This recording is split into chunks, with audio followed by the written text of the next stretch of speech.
नमस्कार मंडळी.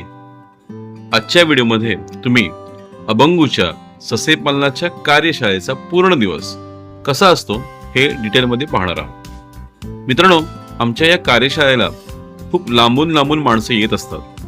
काही माणसं ही प्रायव्हेट व्हेकलने डायरेक्टली आपल्या फार्मवरती येतात, तर काही माणसं ही पब्लिक ट्रान्सपोर्टने कुडाळपर्यंत येतात. जी माणसं कुडाळ येतात त्यांना आपण कुडाळवरनं पिकअप करून आपल्या फार्मपर्यंत घेऊन येतो. आल्या आल्या सर्वप्रथम आपल्या सर्व पार्टिसिपंट्सना चहा आणि नाश्ता यांची सोय केलेली असते. त्यानंतर लगेचच आपलं पहिलं म्हणजे थिअरिटिकल सेशन सुरू होतं. ससेपालन का करावं, कसं करावं, सशांचं मार्केटिंग कसं करावं याबद्दल सखोल आणि सविस्तर माहिती दिल्यानंतर आपण लगेचच आपला पहिला ब्रेक म्हणजे लंच ब्रेक घेतो. सर्व पार्टिसिपंट्सना आमच्याकडनं मालवणी जेवणाची मेजवानी असते. भरपेट लंच ब्रेक झाल्यानंतर आपण लगेचच पुढच्या सत्राकडे म्हणजेच प्रॅक्टिकल सत्राकडे वळतो, ज्यामध्ये सर्व पार्टिसिपंट्सना आपण फार्ममध्ये घेऊन जातो आणि सर्व प्रॅक्टिकल्स त्यांच्याकडून आपण करून घेतो.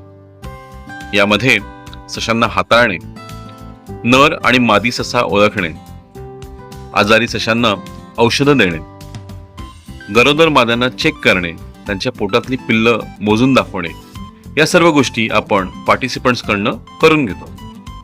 सर्व प्रकारचे प्रॅक्टिकल्स प्रत्येक पार्टिसिपंट्सने सक्सेसफुली कंप्लीट केल्यानंतर आपण प्रश्नोत्तरांच्या सेशनकडे वळतो आणि सर्व प्रश्नांची समाधानकारक उत्तर देण्याचा आम्ही प्रयत्न करतो.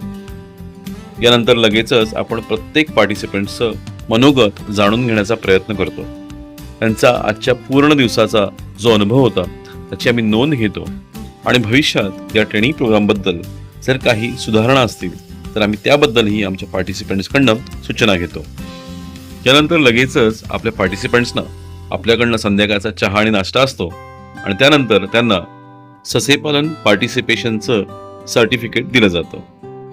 आणि अशा प्रकारे ट्रेनिंग पूर्ण झाल्यानंतर आपण आपल्या पार्टिसिपंट्सना पुन्हा एकदा कुडाळला सोडून त्यांचा निरोप घेतो.